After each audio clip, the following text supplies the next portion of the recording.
একটু নতুনত্ব আছে এই অঙ্কটার জন্য বিশেষ একটা ব্যাপার হচ্ছে যে তুমি যদি উপর নিচে সেক স্কোয়ার এক্স দিয়ে গুণ করো তার নিচে কি আসবে বলো এ স্কোয়ার সেক স্কোয়ার দিয়ে মানে কত তলাতে কস স্কোয়ার হয়ে গেল মানে tan square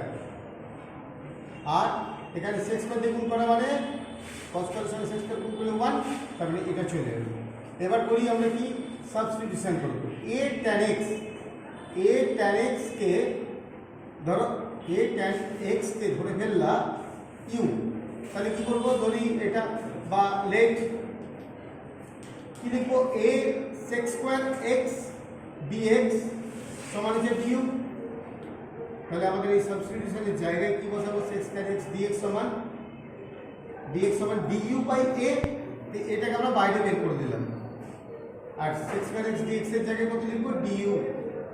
R a tan x এর জায়গায় কি লিখবো ইউ। তাহলে এখানে কি হবে এ ট্যান এক্স আর হোল স্কয়ার মানে ইউ স্কয়ার আর বি স্কয়ার। তাহলে এটা সূত্র কি হবে এটা সূত্র নিশ্চয়ই তোমরা জানো 1 এটা তো যা ছিল 1 বাই এ এখানে 1 বাই এ বলতে বি ট্যান ইনভার্স